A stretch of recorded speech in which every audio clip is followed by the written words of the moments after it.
Welcome everybody to the Short Sports Show. I'm your host Daniel Short. Today is Monday, October 13th, 2014, and we got what a crazy week of football. First of all, let's just start off with that. What a crazy week for both college football and the NFL. It seems like we're saying that every week, but it just keeps getting better every single Saturday and Sunday. It's awesome, and we got a lot to talk about. With some key injuries, starting off with the New England Patriots. They might have won on Sunday, but they lost some key players for that offense and defense for the Patriots. Also, college shakeup once more. Now we have a brand new number one team, but are they really the number one team? And what does the playoffs predictions look like as of now? And who was the best Mississippi team going into college football week 8 coming up this week? Who's the best one? Is it Ole Miss, Mississippi State? Who deserves to be the number one team out of those two schools? But first, we will talk about college football, and that is suspended Notre Dame junior cornerback Keviar Russell will not play this season. Russell, who started all 26 games during his freshman and sophomore year, has been suspended from practices and games since August 15th, when the school announced it was investigating academic misconduct. Russell remains enrolled at Notre Dame and does plan on returning to the Irish football team for the 2015 season. He was, been a standout cornerback, as you've seen. He started all 26 games his freshman and sophomore years. He does have a chance. He is eligible for the 2015 NFL draft, but has not even thought about that, or at least discussed it to anybody, whether that was even an option for him if he wanted to do that. And he looks like he is committed to continuing not only his obviously he's a junior now, but playing his senior year and getting his degree at Notre Dame. But still a huge loss for Notre Dame, as they really would thought they could get him back. And I believe he's part of the other 4 or 5 players that were suspended. Moving on, quarterback Trayon Harris has been cleared to return to the Florida Gators after the sexual battery complaint against the freshman quarterback was withdrawn by his accuser, the university said Friday. Gators head coach Will Muschamp issued a statement saying that Harris has been reinstated and would not play against LSU. That just happened. Says, quote, "We have been notified that the university and legal process is complete. This has been a learning experience for everyone involved. Trayon has been honest with me throughout the process and is looking forward to rejoining his teammates." Harris is a true freshman, came off the bench and rallied the Gators to a 10-9 victory at Tennessee about 2 weeks ago?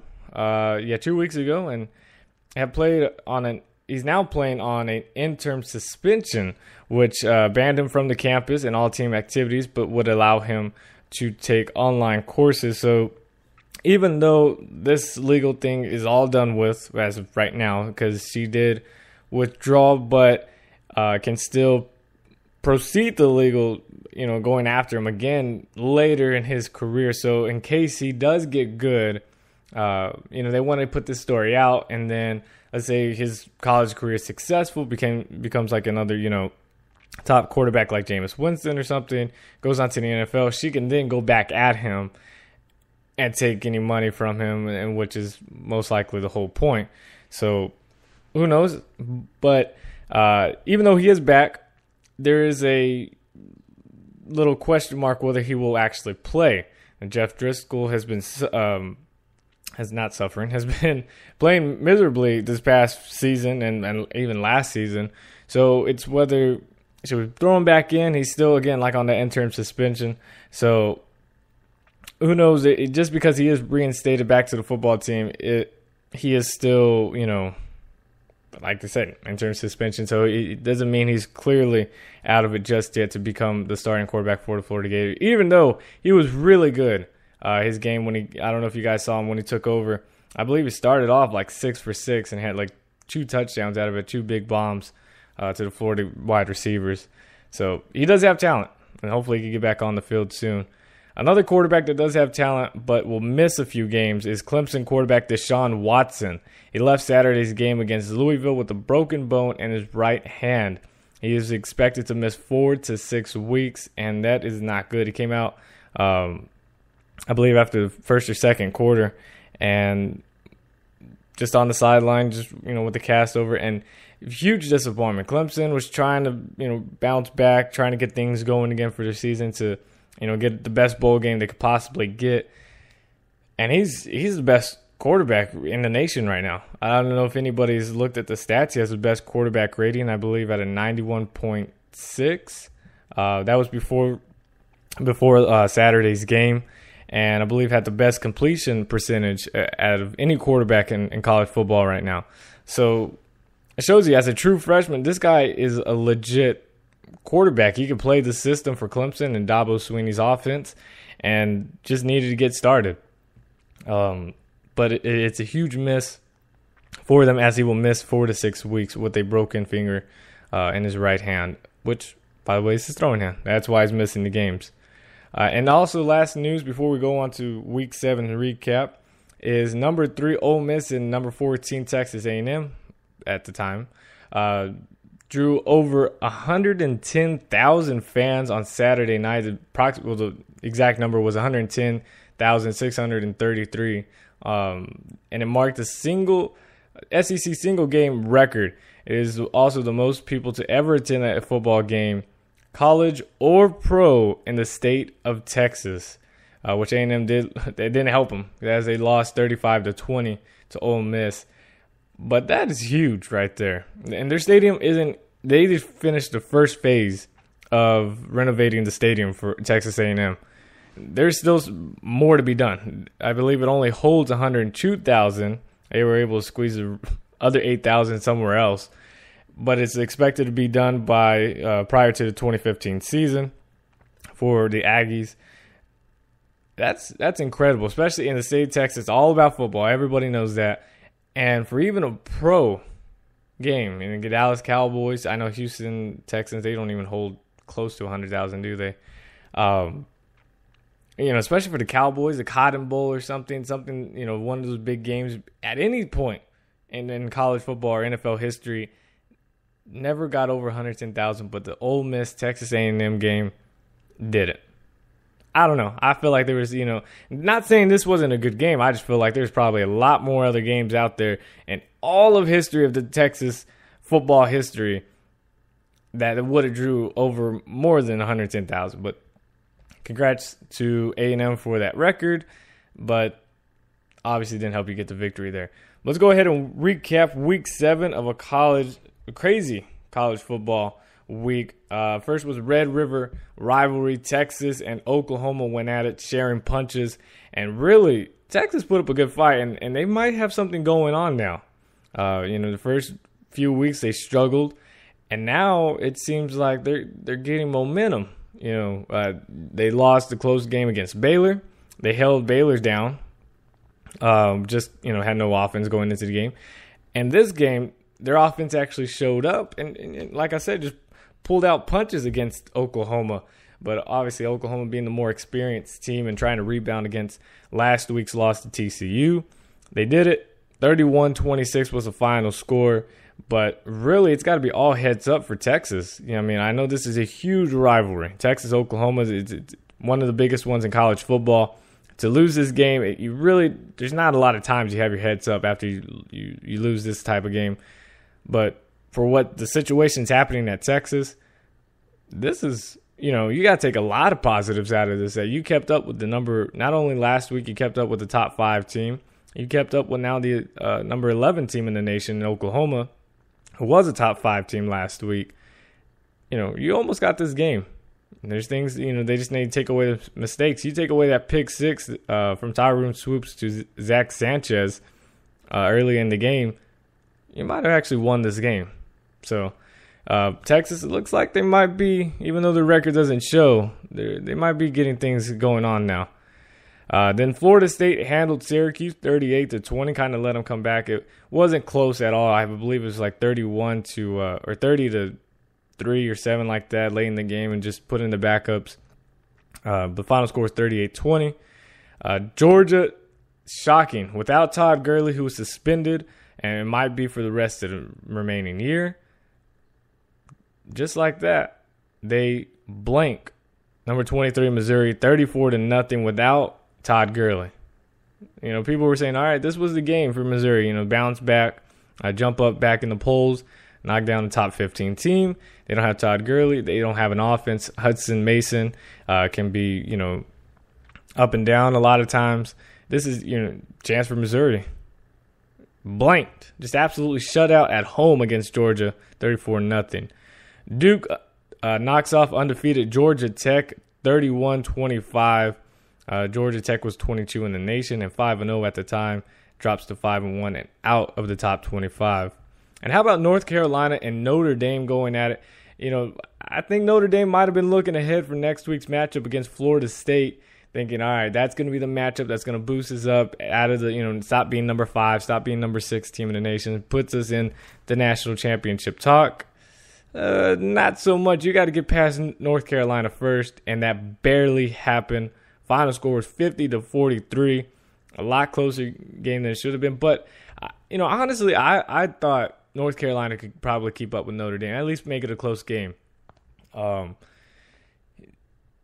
It's kind of lightning outside, thundering, so I hope you guys didn't pick that up. It's kind of knocked me out a little bit. I got a little scared, need a thunder buddy. No, I'm just kidding. But anyways, Notre Dame did escape with the victory at home, 50-43. Oregon and UCLA, boom. Even the points look a lot closer than what it was. It wasn't. Oregon dominated this game all the way out. 42-30, Oregon bumps up in the rankings as well, which we will talk about that to, the top 25 rankings. Blah.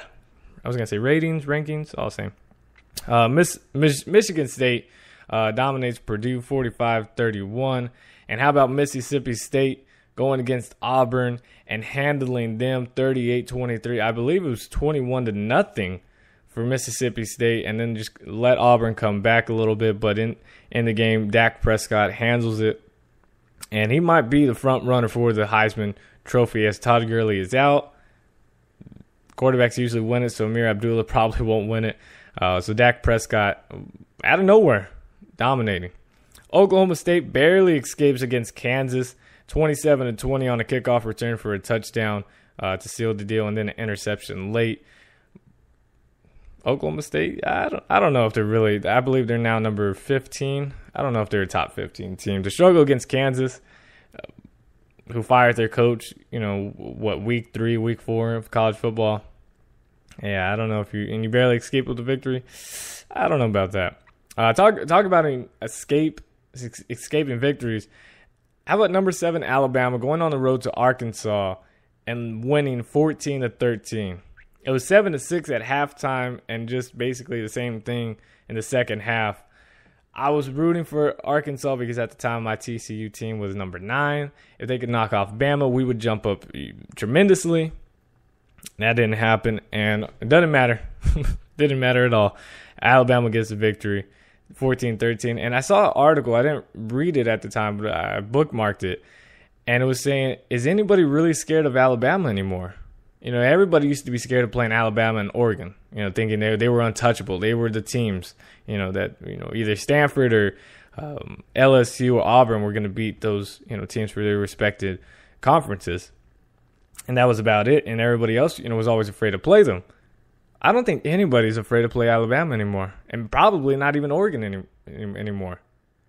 I know my TCU team, I wouldn't be afraid to play Alabama I might have been a little bit intimidated, back in the past. But I believe any of these top 10 teams, even top 15, really, honestly, top 25 team is not scared of playing Alabama. Now, maybe Marshall at number 25, and they're undefeated. They might be a little intimidated against Alabama, home or away. But I believe any of these teams can go on the road to Alabama and beat them. I don't know if they're a top 5, top 10 team.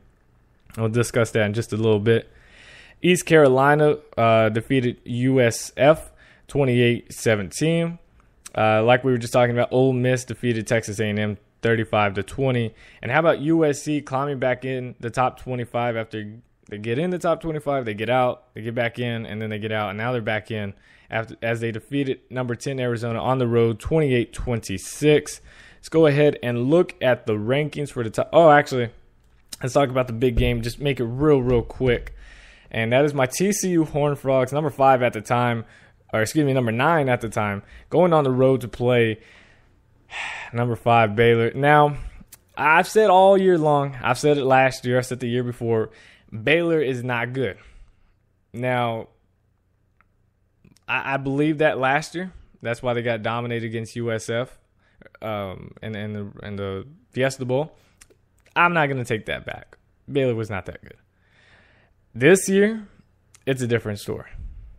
I have to eat my words. It sucks. It pains me to say it. Now, and I don't know how really just to put this, because I debated between, in my head, I was just like, how am I going to, say this when I go on my show?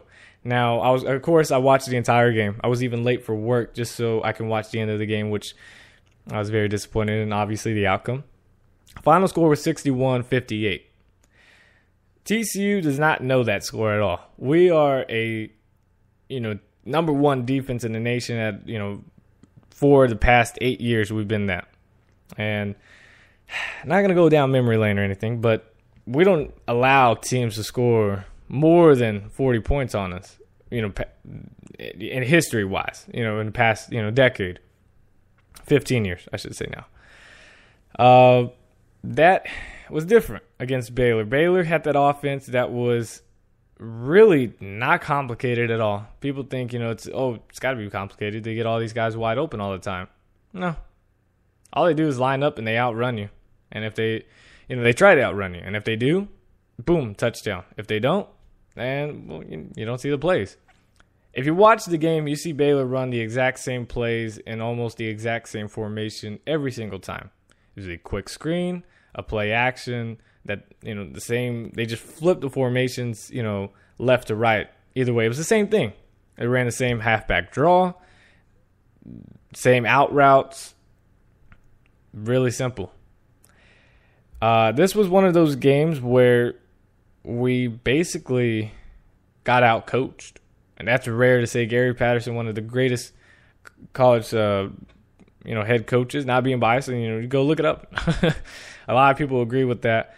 But it was really shocking. Now, a lot of people, I was, reading, posts and stuff to see what other people had to think about the TCU Baylor game.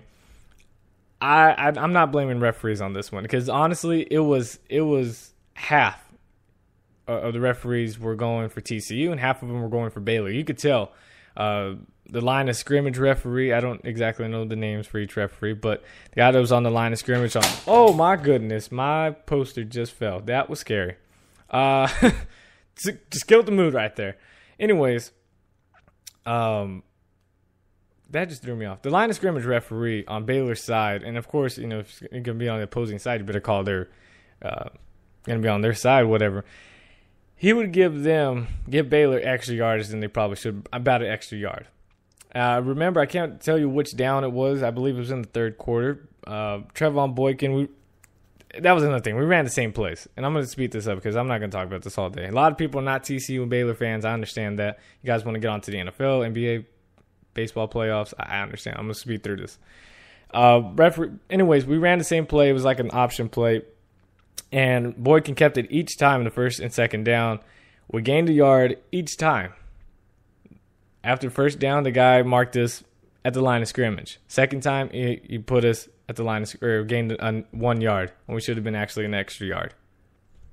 I'm not going to blame it on the referees because this game, TCU was up 58-37 in the fourth quarter with 12 minutes to go. Referees do not let you give up a 21-point lead at all.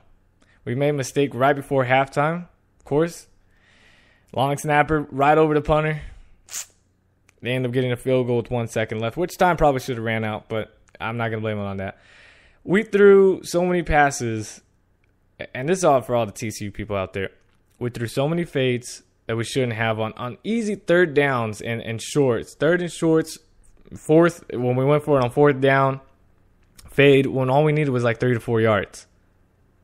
Either run the option to the outside, which we have done effectively against Oklahoma's very quick defense. It was a lot better than Baylor's defense, and we ran it effectively when we did against Baylor, but we didn't do that. We went away from a run game. We have about 5 talented running backs that could all be starters in a different college at their their position.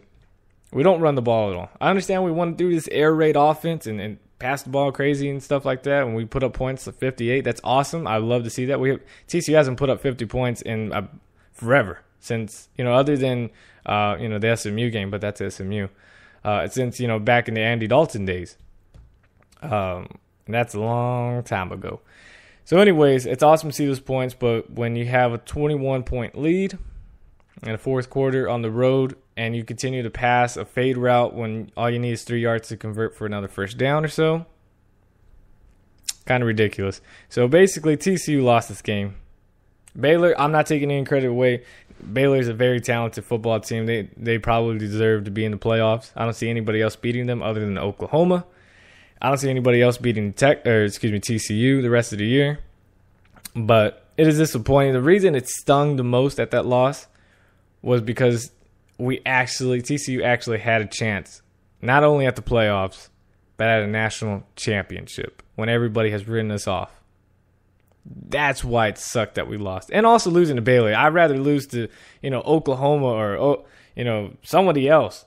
I don't want to lose to Baylor. I don't want to lose to Baylor, SMU, Texas Tech, or Texas. Take those teams away.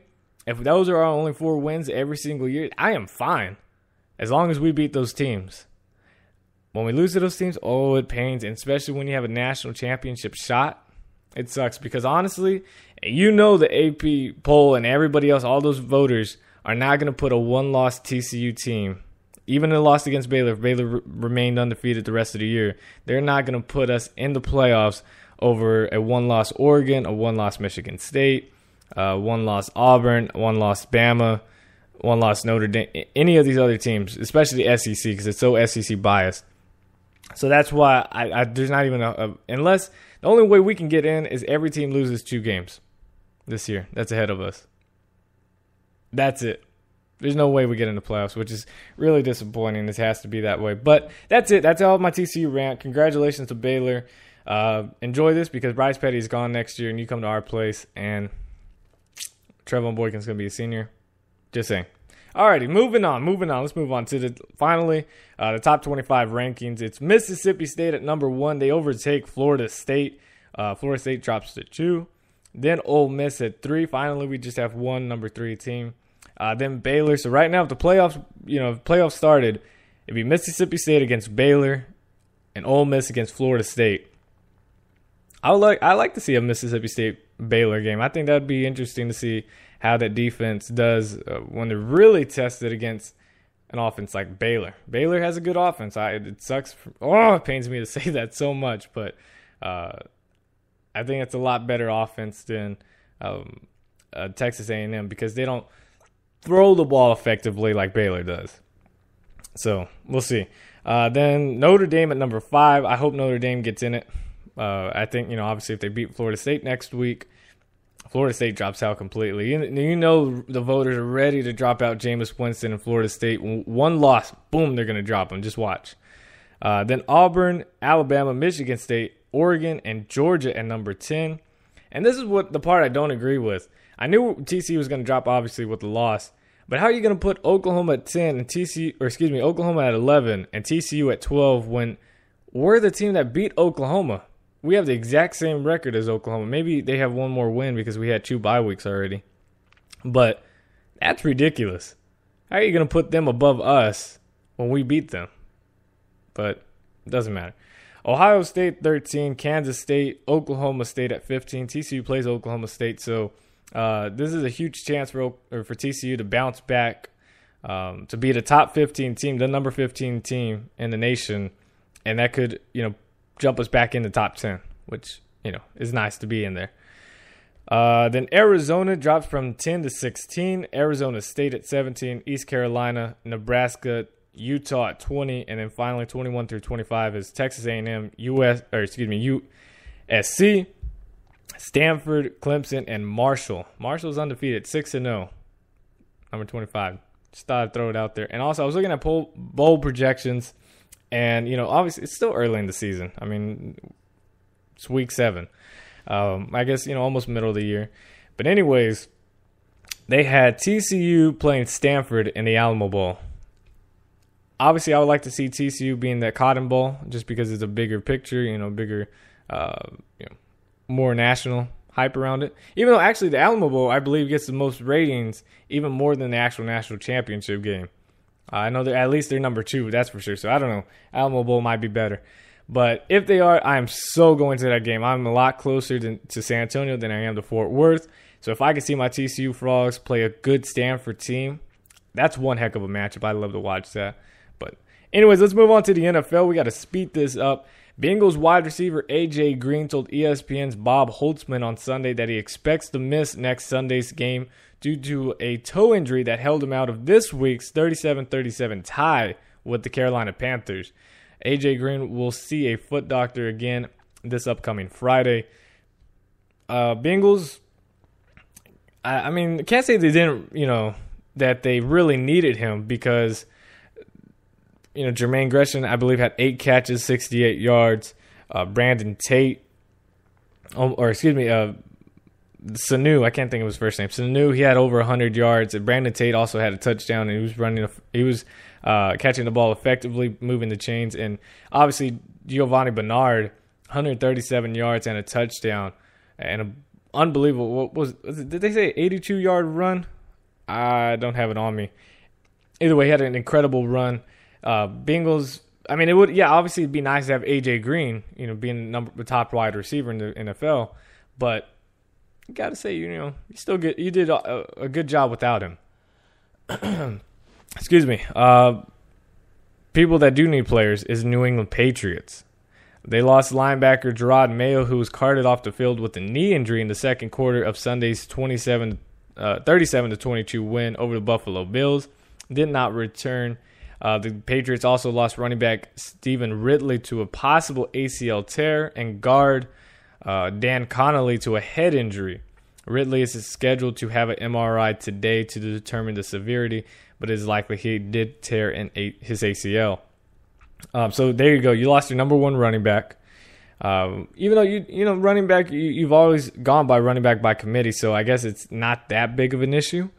But still, Ridley is a very effective player when he doesn't have his up and down games. He's very inconsistent, but still, when he's on the field, he can have pretty good games. Gerard Mayo, he's the leader of that defense with Dante Hightower, but Hightower's been dealing with injuries as well. So all you have is a rookie out there and a special teams player to step up at the linebacker position. Not really what the Patriots need right now. Gerard Mayo, I was going through the article and they really didn't list what it was other than just a knee injury, but that could be anything. And they didn't list anything about a possible return. They said, Bill Belichick basically said, hey, we'll find out sometime in the middle of the week. We have to go throughout the week. We'll find out, the severity of it and when he could possibly return for our football team. That's all he really said. But at least list, what kind of knee injury. I don't know, sprain. I don't know, something. Let us know a little bit more. But a terrible knee injury is what happened to New York Giants wide receiver Victor Cruz. He has a torn patellar tendon, in his right knee that was suffered during the third quarter of a 27-0 loss to the Philadelphia Eagles last night. While the Giants are being optimistic, earlier this season, Cowboys cornerback Maurice Claiborne suffered the same injury, and he is out for the remainder of the year.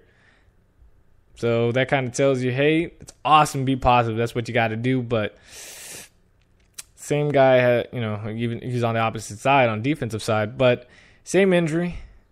He's out for the rest of the year. Possibly you're going to be the same thing. So bad news for the Giants. Their offense obviously got blanked against the Eagles last night. And when your number 1 wide receiver goes down, that's not going to help you score any more points against other teams. So Odell Beckham Jr., rookie out of LSU, is going to have to step up now as the number 1 wide receiver for the team. And I believe, the Giants were ready for that, but they were thinking, 3-4 years down the road, he would be that number 1 guy. Now he's got to do it week 6 of the NFL, or excuse me, now week 7 of the NFL of his rookie year. So a lot quicker, but Odell Beckham Jr., thankfully the Giants are happy that he's back and he's healthy. If he had still been injured and still been nursing his injury over the past 2 weeks now, this could be tragic, just absolutely tragic for the Giants. So I guess that's, the positive side. Hey, you got Odell Beckham, who I am very tempted to add him on my fantasy team, which, by the way, I did come back, ladies and gentlemen. I'm going to pull up on my phone right about now. I'll still tell y'all the news, but I can multitask here. After I started off 0-3, I'm moving up in this world. Yes, sir. All right, last news before we talk about the Week 6 NFL, recapping that, is Jets feared cornerback D. Milner tore his Achilles tendon yesterday against the Denver Broncos, and offensive guard Brian Winters, I believe that's Waters, not Winters, but I could be wrong there, suffered season-ending ACL tear. Both will have MRIs today. Those are huge losses, and I just opened up the wrong app. Huge losses for the New York Jets, and it's just their offense. Geno Smith. I don't know. I honestly believe Jets draft a quarterback in the NFL, probably Marcus Mariota. Or even Jameis Winston. But the only reason I wouldn't say Jameis Winston is because of the fact of his off-the-field issues right now. And New York or New Jersey, whatever, probably not the best place to kind of have a fresh start. You know what I'm saying? So maybe Jameis Winston needs to go to like St. Louis or something. I don't know how big a party city St. Louis is, but it's probably not like any of the cities in Florida, and definitely not like New York. So let's go with that. But anyways, let me talk about my fantasy team real quick. All my guys are done. I kind of screwed up. I put the Chargers defense. They gave me 0 points. Thanks for that, guys. But that interception, honestly, if that interception didn't happen by Jason Britt from TCU, if that didn't happen, I probably would have had negative points. I had the Seahawks defense as my second one. They would have gave me 9. But anyways, I'm at 139 points on ESPN's fantasy.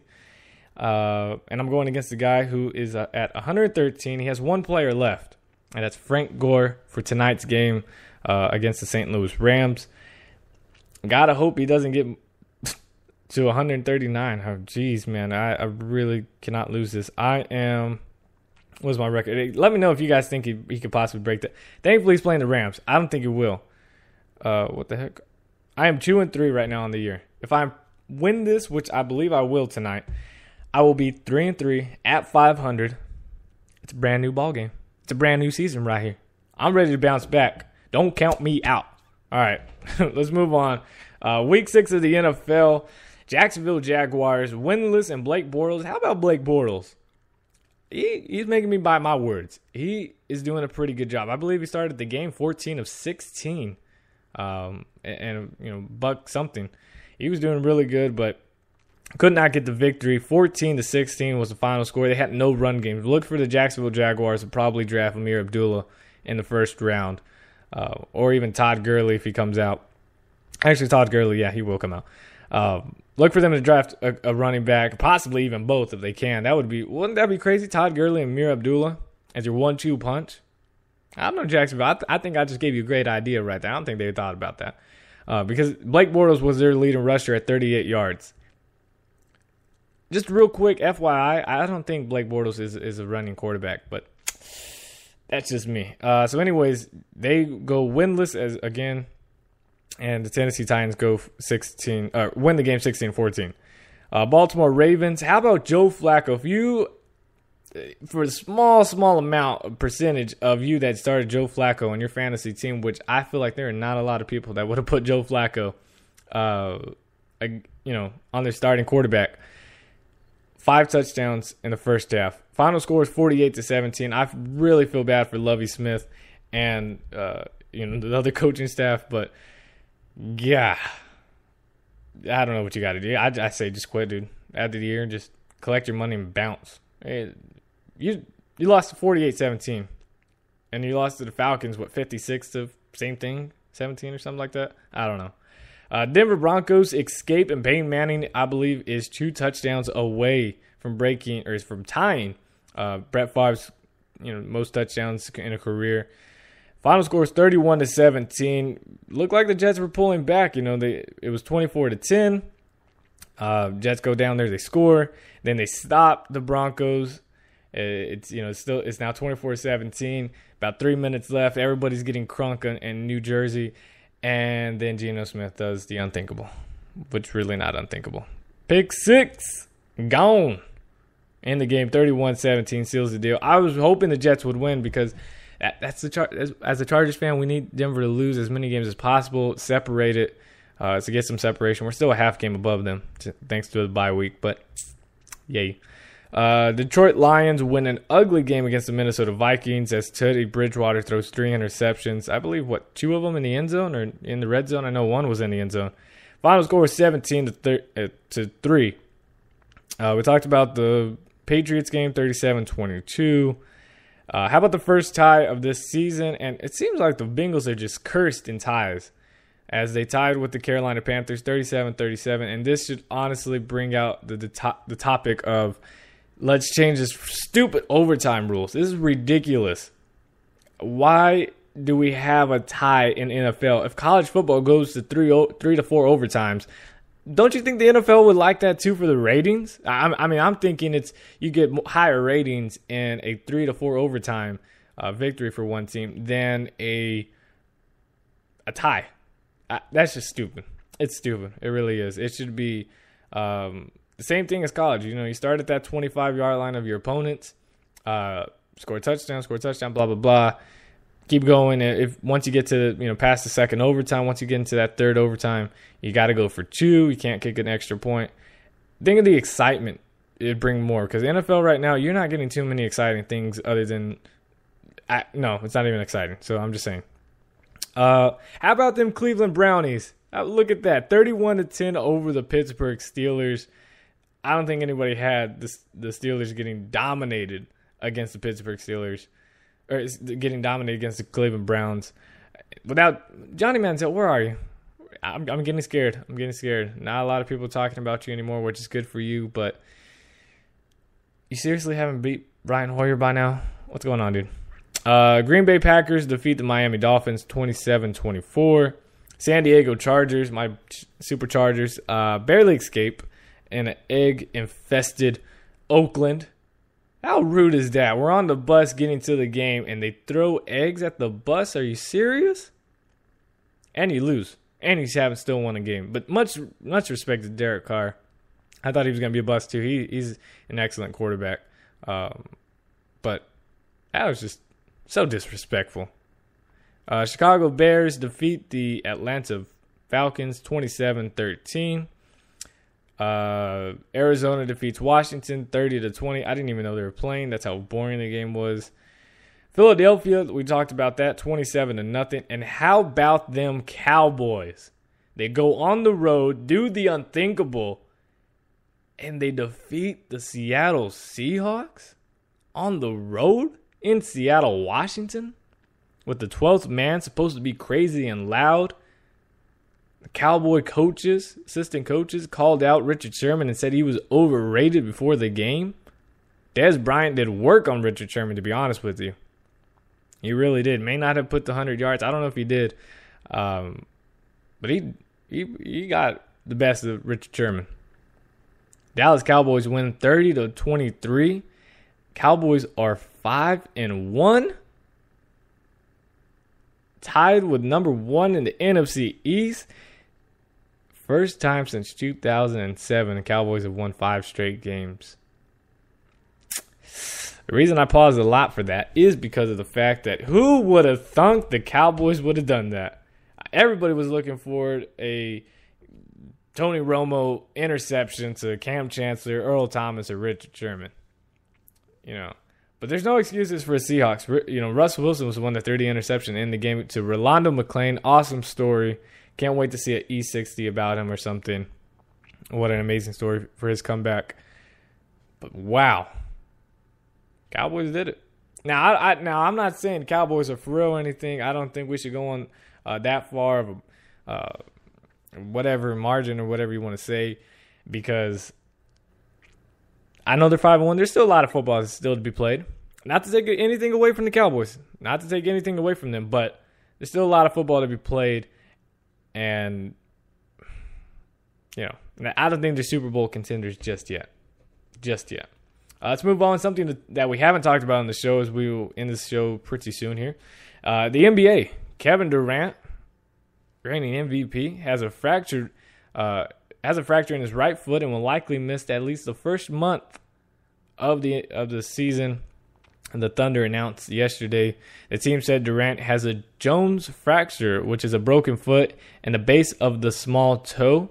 Durant has not given an official timetable, but will likely miss 6 to 8 weeks based on the typical recovery time for an injury of this nature. So even though it says, been official, Thunder are just saying, hey, he's going to miss at least a month. So don't look for him anytime soon. But they're in preseason, and honestly, I'm seeing all these articles. Oh, does this affect their title chances? Is he going to come back the same and all this other stuff? And it's just like, it's just the first month of the season. I mean, half of it's going to be preseason, so just, calm down a little bit. He'll probably just, miss the 2 weeks of the actual regular season, and it doesn't matter. You can be undefeated at that time. You still won't make the playoffs, or you can be winless and make the playoffs. So, if I was a Thunder fan, I would not panic about this. I wouldn't get all my panties in the bundle because Durant's going to be fine. He'll still average, the 20-plus. I don't think he'll average 30-plus again. He'll probably average, 26 points per game, which is enough to win games. So no worries for the Thunder, and people are just overreacting right now. And finally, MLB playoffs. The Cardinals and the Giants went at it in the NLCS, which it pains me for both of these teams to be in there. But Colton Wong homers in the ninth to beat the Giants and tie the NLS series 1-1. He had a leadoff home run in the bottom of the ninth. Final score is 5-4. And the San Francisco Giants are expected to add Michael Morris to the roster for the NL Championship Series, while the St. Louis Cardinals will add catcher A.J. Pierzynski, as Yadier Molina will be out for a while as he suffered a strained oblique. I am hoping the Cardinals go and win that. I hate the Giants, obviously. Even though the Cardinals knocked us out, doesn't matter. Hope the Giants do not make it to the World Series, and I am going for Orioles or Royals. So obviously one of them has to win, but whichever team wins that, I hope they go out and win. Actually, no, let's go with the Royals. They have Brandon Finnegan, who is from, guess who? TCU, and Matt Carpenter on the Cardinals side, who's from TCU. So I throw that out there. But thank you guys so much for watching. That is it for today's show. Hope you guys enjoyed. Real quick, I just thought I'd announce, 2 weeks ago, my show, Spreaker screwed it up. We lost connection, and the show was gone. I got over 150 listens on that show. Last week, I got 96 listens. Let's see where we can go this week. If we keep averaging this much, I'm going to go crazy. I'm going to be so happy if we can. But thank you guys again so much for listening. If you enjoyed, be sure to download our podcast on iTunes. Just go on iTunes and type in The Short Sports Show and subscribe there. If you're listening on YouTube, Spreaker.com, or iHeartRadio, make sure you guys leave a like and share it with your friends and family to let them know where you get your sports news from. Thank you guys so much for listening. Hope you guys enjoyed. And I will see you guys next week. Talk about some more college football. Bigger shakeups again. Thank you guys so much. I will see you then. As always, God first, God bless. I'm out. Peace.